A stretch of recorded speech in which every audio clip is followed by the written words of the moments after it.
पहुंचेगी पुलिस। नामजद आरोपी तैयब से रूबरू करवाया जाएगा और आमने सामने बिठा करके पूछताछ होगी।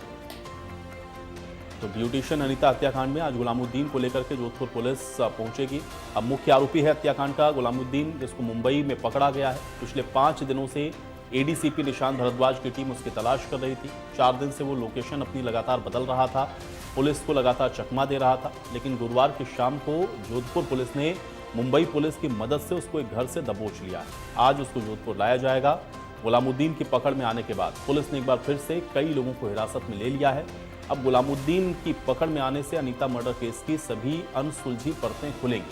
हालांकि जोधपुर पुलिस की ओर से अभी तक कोई इस मामले में कोई ऑफिशियल बयान जारी नहीं किया गया है।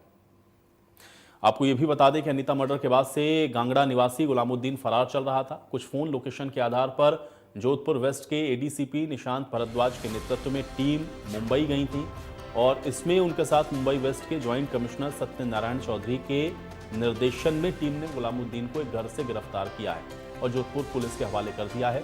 बताया जा रहा है कि जोधपुर पुलिस को मुंबई के एक सीसीटीवी फुटेज से गुलामुद्दीन का सुराग मिला। उस फोटो के आने के बाद जोधपुर और मुंबई पुलिस उसकी तलाश शुरू की।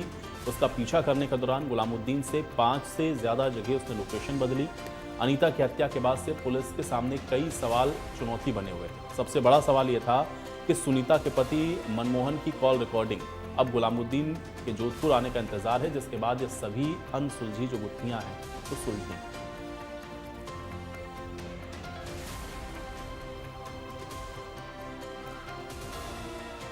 तो ब्यूटिशियन अनीता हत्याकांड के मामले में आज मुख्य आरोपी गुलामुद्दीन को जोधपुर लाया जा रहा है और आज कोर्ट में भी पेश किया जाएगा। आमने सामने आपको बता दें कि बिठा करके पूछताछ भी होनी है। अब देखना यह है कि इस पूछताछ में क्या कुछ और जो चीज़ें हैं वो निकल करके सामने आती हैं, क्योंकि ये जो हत्याकांड है वो अपने आप में बेहद उलझा हुआ है। अब इसकी एक एक कड़ियाँ किस तरह से सुलझती हैं और जो नामजद आरोपी तैयब है उससे भी रूबरू करवाया जाएगा, क्योंकि आमने सामने बिठा करके गुलामुद्दीन और तैयब दोनों से पूछताछ होगी, जिसके बाद ये जो पूरा घटनाक्रम है वो साफ होगा कि आखिर ब्यूटिशियन अनीता की जो हत्या है वो किस कारण के चलते की गई है, क्योंकि मोटिव अभी तक इसका एकदम स्पष्ट नहीं हो सका है।